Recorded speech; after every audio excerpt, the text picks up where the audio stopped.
El rol de la Corte Suprema de Justicia de los Estados Unidos en el control de constitucionalidad de las decisiones del Poder Ejecutivo es fundamental para el sistema de gobierno estadounidense, basado en la separación de poderes y el principio de controles y equilibrios. A continuación, se presenta un análisis jurídico exhaustivo sobre este tema. La facultad de la Corte Suprema para revisar la constitucionalidad de las decisiones del Poder Ejecutivo se deriva de la Constitución de los Estados Unidos, aunque no está explícitamente mencionada en el texto constitucional. Esta facultad fue establecida en el caso histórico Marbury contra Madison en 1803, donde la Corte, bajo la presidencia del juez John Marshall, afirmó su autoridad para interpretar la Constitución y declarar inválidas las leyes o acciones gubernamentales que la contradigan. En este marco, el artículo 3 de la Constitución establece el Poder Judicial y otorga a la Corte Suprema jurisdicción sobre casos que involucren la Constitución, leyes federales y tratados. Asimismo, la cláusula de supremacía contenida en el artículo 6 establece que la Constitución es la ley suprema del país, lo que permite a la Corte invalidar acciones del Ejecutivo que sean contrarias a ella. La Corte Suprema ejerce control sobre las decisiones del Poder Ejecutivo de varias maneras. 1. Revisión de órdenes ejecutivas. El presidente de los Estados Unidos tiene la facultad de emitir órdenes ejecutivas, que son directivas con fuerza de ley. Sin embargo, estas órdenes están sujetas a revisión judicial para garantizar que no excedan los límites constitucionales o las atribuciones del presidente. Un ejemplo histórico es el caso Youngstown Sheet and Tube contra Sawyer, en 1952. La Corte invalidó una orden ejecutiva del presidente Harry Truman que buscaba nacionalizar las acerías durante la Guerra de Corea, argumentando que excedía su autoridad constitucional. 2. Revisión de acciones administrativas. Las agencias federales, que forman parte del Poder Ejecutivo, emiten regulaciones y decisiones que también están sujetas a revisión judicial. La Corte evalúa si estas acciones están dentro de los límites de la autoridad delegada por el Congreso y si respetan los derechos constitucionales. Un ejemplo fue el caso Chevron contra Natural Resources Defense Council, en 1984. La Corte estableció el principio de deferencia judicial hacia las interpretaciones razonables de las agencias, conocido como doctrina Chevron, aunque este principio ha sido cuestionado en casos recientes. 3.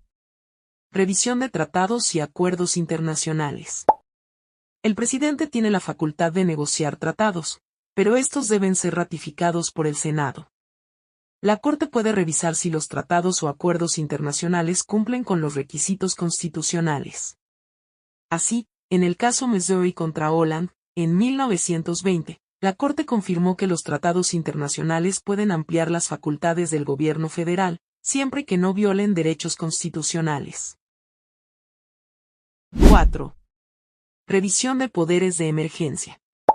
En situaciones de emergencia, el presidente puede tomar medidas extraordinarias. Sin embargo, la Corte tiene la última palabra sobre si estas medidas son constitucionales. En el caso Ex parte Milligan de 1866, la Corte dictaminó que el presidente no puede suspender garantías constitucionales, como el habeas corpus, en áreas donde los tribunales civiles están operativos.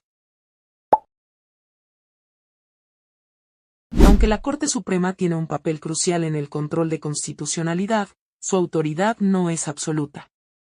Existen límites prácticos y jurídicos. 1. Autolimitación judicial. La Corte a menudo evita involucrarse en cuestiones consideradas políticas o que caen dentro de la discreción del Poder Ejecutivo, siguiendo la doctrina de cuestiones políticas. Un ejemplo se halla en el caso Nixon contra los Estados Unidos de 1993. La Corte se negó a revisar un proceso de impeachment, considerándolo una cuestión política. 2. Dependencia del Ejecutivo para la ejecución de sentencias.